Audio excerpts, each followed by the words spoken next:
1 Coríntios capítulo 12. Quanto aos dons espirituais.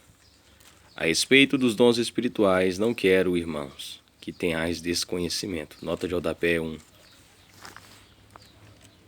Paulo continua a responder às questões levantadas pelos coríntios na referida carta. 1 Coríntios 7:1, 1 Coríntios 8:1, 1 Coríntios 16:1.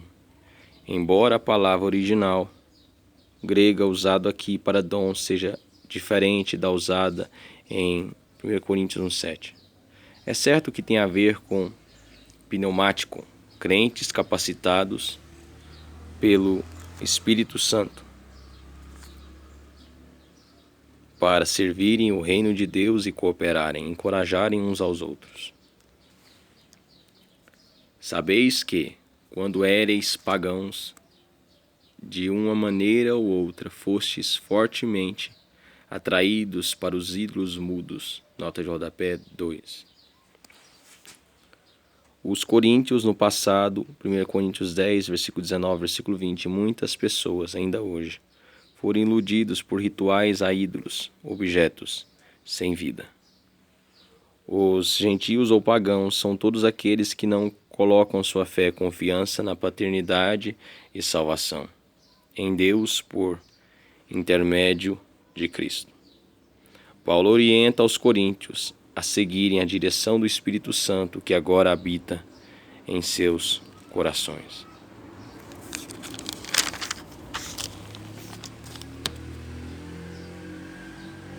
Portanto, eu vos afirmo que ninguém que fala pelo Espírito de Deus pode dizer maldito seja Jesus. Da mesma forma, ninguém pode declarar Jesus é Senhor, a não ser pelo Espírito Santo. Nota de rodapé 3. A pessoa que foi regenerada, nasceu espiritualmente pelo Espírito Santo, não tem como proferir qualquer maldição, anátema. 1 Coríntios 16, 22, Gálatas 1, versículo 8, versículo 9, contra a pessoa de Jesus Cristo. Nem agir de maneira a amaldiçoar o nome do Senhor. Pelo contrário, somente o crente pode declarar com propriedade que Jesus é o Senhor. João 20, 28, 1 João 4, versículo 2, versículo 3. Essa expressão na boca de qualquer pessoa que não tenha nascido de novo, João 3, é anátema para a sua própria vida.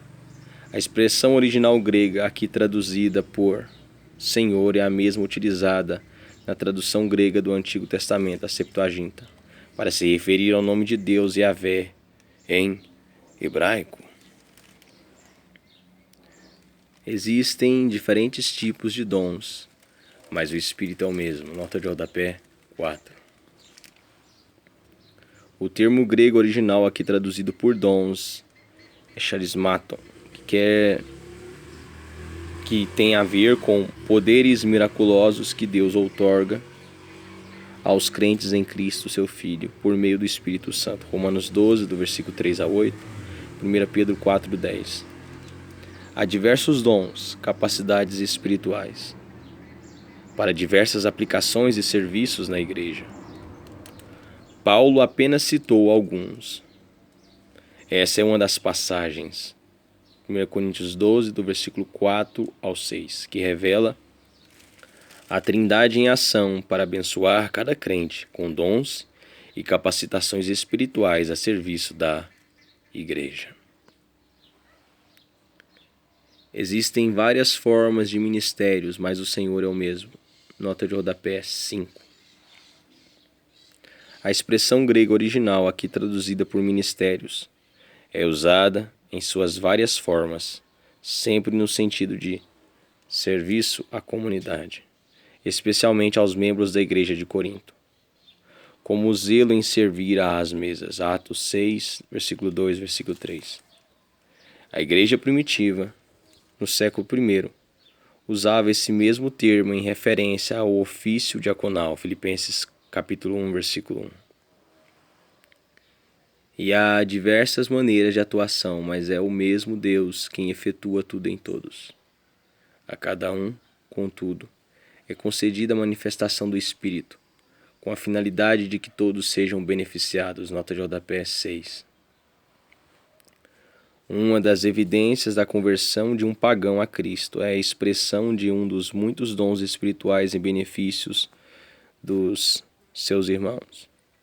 Todo cristão recebe pelo menos um dom do Espírito Santo. 1 Pedro 4, versículo 10, versículo 11. O dom espiritual é concedido de forma gratuita, natural e para toda a vida. Entretanto, sua manifestação é ocasional e está sujeita ao crente. Todas as capacitações espirituais, dons, têm como objetivo divino encorajar e edificar, especialmente os membros da comunidade de crentes que integram a igreja. Portanto, não devem ser jamais usados com orgulho ou egoísmo, para que seus efeitos e as pessoas envolvidas não sofram prejuízos. Paulo adverte que alguns em Corinto estavam procedendo mal em relação à administração dos seus próprios dons. Pelo Espírito, a um é dada a palavra de sabedoria, a outro, pelo mesmo Espírito, a palavra de conhecimento. Nota de rodapé 7. Nem todos os crentes têm o mesmo dom, tampouco há algum cristão que tenha todas as capacidades espirituais. A expressão original grega logos traz o sentido de capacidade de comunicar, enquanto sabedoria corresponde ao poder de analisar profundamente algo que é descoberto ou apresentado. O dom do conhecimento tem a ver com a capacidade espiritual dos apóstolos, profetas e mestres em trazer à lume novas revelações da palavra para o benefício do corpo de Cristo. Efésios 2:20, Efésios 4:11. A outro pelo mesmo Espírito é outorgada a fé, a outro pelo único Espírito, dons de curar. Nota de rodapé 8. Essa não é a fé para a salvação que todo cristão ganhou, que também é um dom de Deus, mas cuja finalidade é converter o coração do incrédulo e levá-lo a crer profundamente no sacrifício vicário e salvador de Jesus Cristo. Efésios 2, do versículo 8 ao 10, Filipenses 2, 12. O dom da fé para o serviço cristão é uma capacitação especial para crer no cumprimento da palavra e na realização de grandes obras espirituais em prol da comunidade cristã e na evangelização do mundo. 1 Coríntios 13, versículo 2, Mateus 17, versículo 19. Quanto à expressão grega original, dons de curas, literalmente no plural, refere-se às várias capacidades espirituais oferecidas pelo Espírito Santo aos crentes, a fim de poderem ministrar de várias formas a cada uma das muitas doenças que afligem a humanidade de tempos em tempos. Há outro poder para operar milagres, há outro profecia, há outro discernimento de espíritos, há outro variedade de línguas e ainda há outro interpretação de línguas. Entretanto, o mesmo e único Espírito realiza todas essas ações e ele as distribui individualmente a cada pessoa conforme deseja. Nota de rodapé 9. Literalmente, no original grego, temos a expressão ações de milagres, confirmando que o milagre é sempre uma intervenção sobrenatural e extraordinária de Deus, que, nesse caso, usa como canal a pessoa de determinado crente e sua capacitação espiritual e especial dom, concedido pelo próprio Senhor.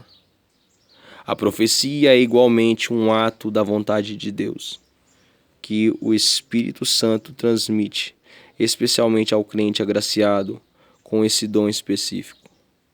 A revelação divina pode ser uma predição, Mateus 24,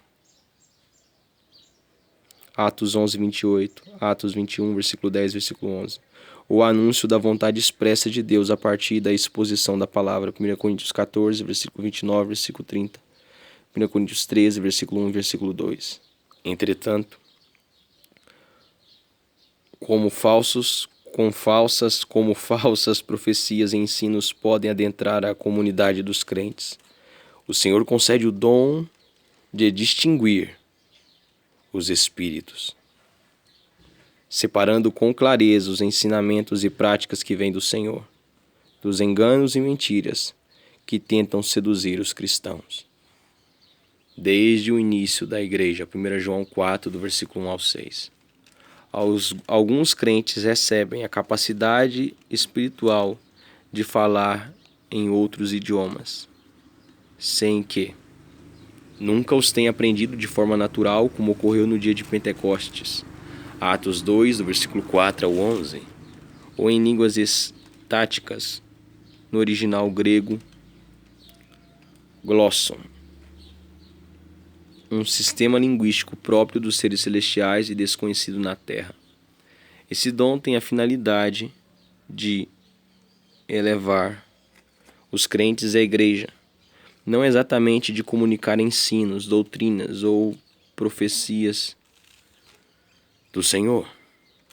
Deve ser ministrado em adoração sincera a Deus, com humildade, altruísmo e discernimento, como todos os demais, pois o mau uso dos dons pode causar muito prejuízo ao seu hospedeiro e à igreja. 1 Coríntios 14, versículo 9, versículo 10. Por isso, Paulo orienta o uso do dom de línguas estranhas e enfatiza que tenham tradução clara e precisa, a fim de que todos os ouvintes possam ser movidos a louvar a Deus, especialmente os que ainda não são cristãos. 1 Coríntios 14, do versículo 18 ao 28. É Deus, por meio do seu Espírito, quem atribui soberanamente a cada crente os dons espirituais para a edificação da igreja e evangelização do mundo. Ao cristão cabe receber seus dons com alegria e administrá-los com sabedoria, altruísmo e sem rivalidades, para a glória do Senhor Jesus.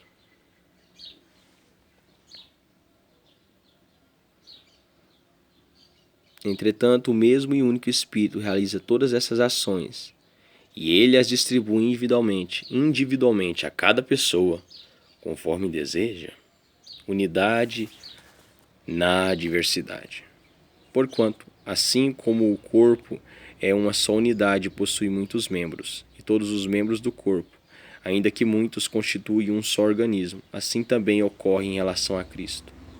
Pois todos fomos batizados por um só Espírito, a fim de sermos um só corpo, quer judeus, quer gregos, quer escravos, quer livres, e a todos nós foi dado beber de um único Espírito. Nota de rodapé 10. O povo de Deus, os crentes, são os únicos membros do corpo de Cristo, a igreja, e deve aprender a usar a diversidade dos seus dons espirituais para, em unidade e adoração, ao cabeça da igreja, Jesus Cristo, Efésios 1, versículo 22, versículo 23, evangelizar o mundo.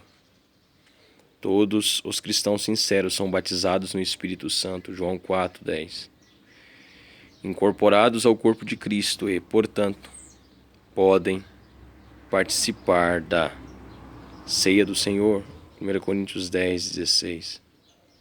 Em Cristo não pode haver qualquer preconceito ou distinção racial, cultural, econômica ou social, pois a todos que creem foi dado o direito de beber do único Espírito de Deus, de modo que suas vidas expressem o fruto do Espírito que neles habita. Gálatas 5, versículo 22, versículo 23, João 7, do versículo 37 ao versículo 39. Porque também o corpo não é constituído de apenas um membro, mas de muitos. Se porventura o pé disser, por que não sou mão? Não pertence ao corpo,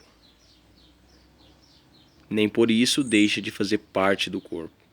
E se a orelha reclamar, por que não sou olho? Não pertence ao corpo, nem por isso deixa de fazer parte do corpo. Se o corpo todo fosse olho, onde estaria a capacidade de ouvir? Se o corpo todo fosse audição, onde estaria o olfato? Em verdade, Deus dispôs cada um dos membros no corpo segundo a sua vontade. E, se todos fossem um só membro, onde estaria o corpo? Sendo assim, há muitos membros, mas um só corpo. Nota de rodapé 11. A igreja em Corinto apresentava muitas deformações doutrinárias. Uma delas era exigir que todas as pessoas tivessem o dom de línguas. Com isso, muitos cristãos sinceros estavam se sentindo inferiorizados perante seus irmãos. Paulo orienta, especialmente os líderes da igreja, 1 Pedro 5:1, Atos 6, versículo 1 ao 6, a ter uma visão correta sobre a diversidade e os benefícios do exercício de todos os dons da igreja na igreja, porquanto essa é a vontade soberana de Deus para o funcionamento sadio do corpo de Cristo. O olho não pode ordenar à mão: não tenho necessidade de ti. Tampouco a cabeça pode declarar aos pés: não preciso de vós. Ao contrário, os membros do corpo que parecem mais fracos são essenciais. E os membros do corpo que julgamos serem menos honrosos, nós mesmos os tratamos com maior honra. E os membros que em nós são vergonhosos, vestimos com decoro especial. Enquanto os membros mais apresentáveis dispensam qualquer tratamento especial. Todavia, Deus estruturou o corpo atribuindo maior honra aos membros que dele tinham necessidade, a fim de que não haja divisão no corpo, mas sim que todos os membros tenham igual dedicação uns pelos outros. Desse modo, quando um membro sofre, todos os demais sofrem com ele. Quando um membro é honrado, todos os outros se regozijam com ele. Ora, vós sois o corpo de Cristo. Cada pessoa entre vós individualmente é membro desse corpo. Assim, na igreja, Deus estabeleceu alguns, primeiramente apóstolos, em segundo lugar profetas, em terceiro mestres, e em seguida os que realizam milagres, os que têm dons de curar, os que têm dom de prestar ajuda, os que têm dons de administração e os que falam diversas línguas. Nota de rodapé 12. Os ministérios e os dons são como os dois lados de uma mesma moeda. Quando o Senhor convoca alguém para uma missão, serviço espiritual, é porque já lhe concedeu os dons necessários. Os apóstolos são aqueles que foram escolhidos pessoalmente por Cristo, foram testemunhas oculares da sua ressurreição e receberam autoridade especial para estabelecer os fundamentos doutrinários da igreja. Marcos 3,14, Atos 1, versículo 21, versículo 22, Efésios 2,10, Judas capítulo 1, versículo 3.